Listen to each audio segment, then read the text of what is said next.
always, the weather is perfect for winter apnea.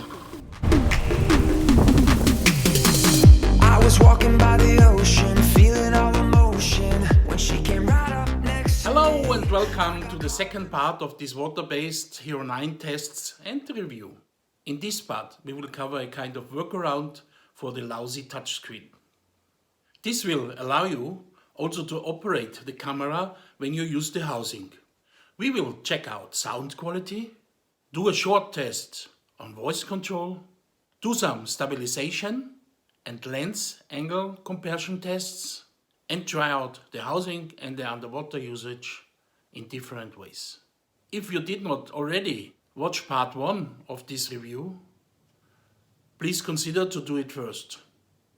Let's go and check out this. This time I mounted my old Hero 4 side by side with the Hero 9 to have a direct comparison. If you are filming a quiet landscape and don't use a tripod, you will always have some small camera movements. The Hero 4 does not have any stabilization, but the Hero 9 Hypersmooth here on Boost does a really good job. Next thing to do is of course to do the same tests underwater. As already in part 1, I will use our dive platform for reference for our tests. I know it's not very sexy, but very good for references. Both cameras have a similar lens angle on wide position, and I keep this for all the rest of the tests, but the Hypersmooth Boost setting reduces the field of view. To understand better how Hypersmooth is working and how it reduces the lens angle, I did make this overlay of the previous clips. Here you see more clearly that the stabilization narrows down the field of view quite a lot. Let's continue with a short sound test of the Hero 9. Oh yes, very interesting. Oh yes, very interesting. I'm really looking forward how the recordings are. I don't have enough feeling and not enough power with these cold fingers. For the next water session I again mounted the two cameras side by side on my mask, but this time the Hero 9 was in the housing. Today we will do some other tests. It's a little bit wavy and a little bit windy, but we don't care. So then, let's start. For today it was important for me to have another diver as filming subject in front of the camera lens.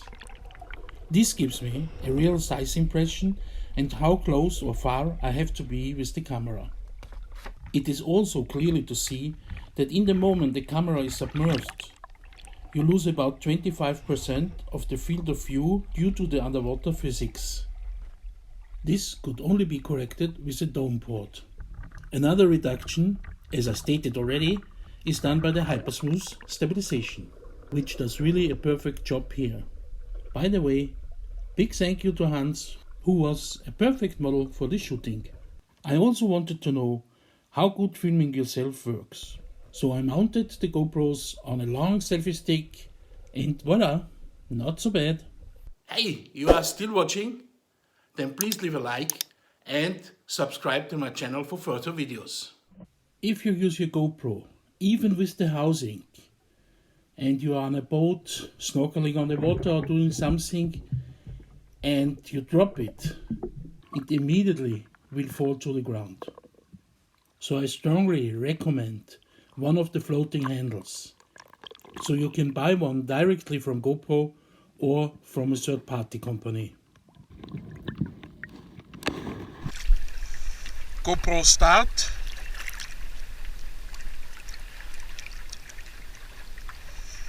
GoPro stop.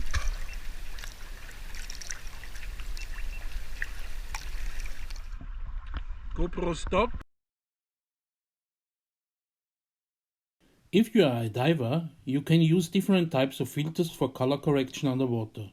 They are easy to attach, and this violet one is especially for green water.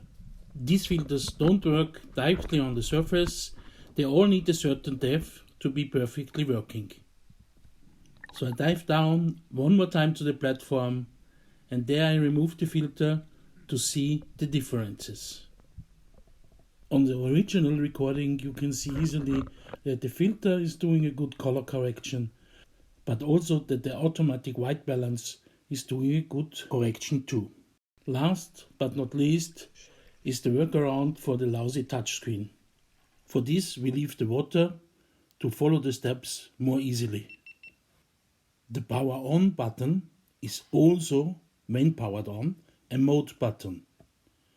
So you can switch through the different modes from time-lapse to video to photo and choose in which mode you want to continue. And now comes the trick. If you push the power button and hold it, and additionally push the record button, enables you to scroll through the presets on the front screen, and only on the front screen. For the scrolling you use the power button, and if your desired preset is there, you confirm with the shutter button. On the front screen you also can switch through all capture modes and then select.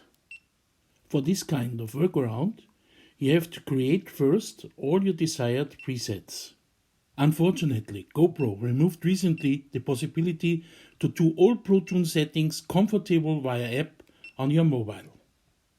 So back to the touchscreen, creating presets in advance at home. This button navigation is especially good for divers when the camera is in the housing. To complete this topic, GoPro offers a QR code solution which is still in beta stadium. There is even a mobile app to create these QR codes. Easiest way for tryout is at home on your computer, but you have to download a file on your GoPro first.